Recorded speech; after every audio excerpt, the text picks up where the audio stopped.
Caros amigos internautas, sejam bem-vindos ao nosso programa Consolar, uma produção do Centro Espírita Jesus de Nazaré. Hoje conosco o nosso amigo Alexandre Mon, que vai falar sobre o tema o que é o Espiritismo. Alexandre, o que é o Espiritismo e qual a finalidade dos seus ensinamentos para a vida de seus adeptos? Então, primeiramente, vamos buscar compreendermos a construção da palavra Espiritismo.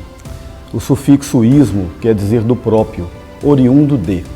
Por exemplo, budismo, oriundo de Buda, cristianismo, oriundo do Cristo, espiritismo, portanto, oriundo dos espíritos.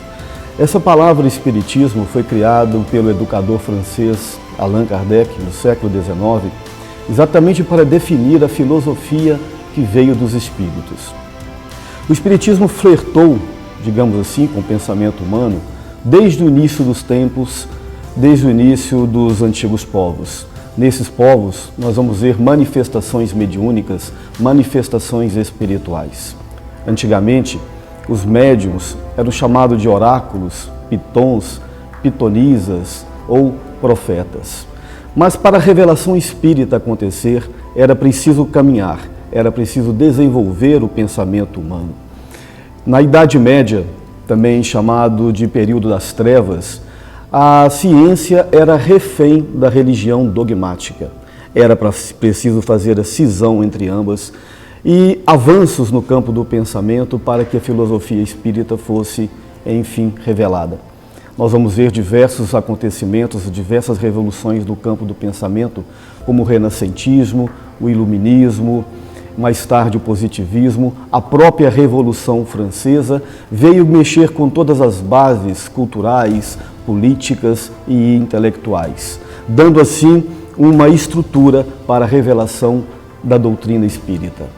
O escritor Arthur Conan Doyle nos fala da chamada invasão organizada dos espíritos. O que é isso?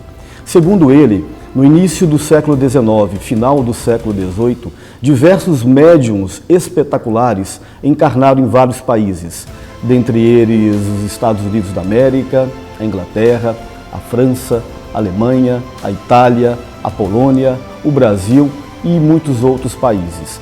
Esses médiuns vieram facilitar a comunicação com o mundo espiritual e a chamada invasão organizada dos espíritos. Na França, surgiu as chamadas mesas girantes. Os espíritos se comunicavam através das mesas, através de batidas, através de raps. Era comum as pessoas se sentarem para conversar com os espíritos. Neste cenário, surge um homem chamado Hippolyte Léon Denisard Rivail, que mais tarde assumiria o pseudônimo de Allan Kardec. Este homem, a princípio, era descrente desses fenômenos. No entanto, usando os métodos científicos de observação e experimentação, ele começa a estudá-los. Fundou uma sociedade chamada de Sociedade Parisiense de Estudos Espíritas. E junto com outros homens de grande conhecimento, de grande saber, ele começou a manter um diálogo com as chamadas forças espirituais. Depois de 15 anos aproximadamente, o resultado desse diálogo ele transcreveu, ele transcodificou para os livros. Por isso ele é chamado de codificador do Espiritismo. A doutrina espírita, ela é pautada, ela é fundamentada em cima de princípios básicos e não verdades inquestionáveis.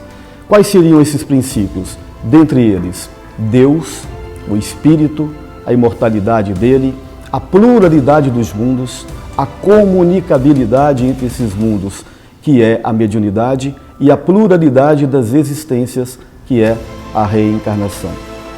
A doutrina espírita, no entanto, ela é filosofia. Por quê?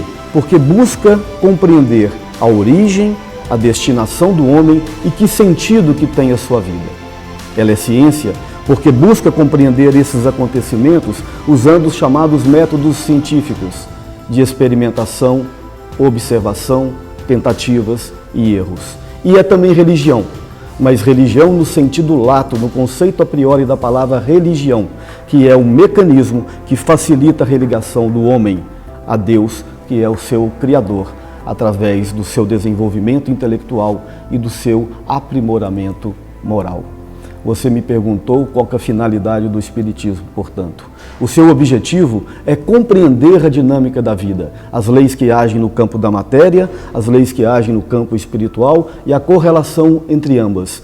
E tem como finalidade promover aqueles que o conhecem a sua evolução, a sua transformação moral. Eis o que é o Espiritismo em poucas palavras. Quero agradecer a presença do nosso amigo Alexandre Moll e até a próxima.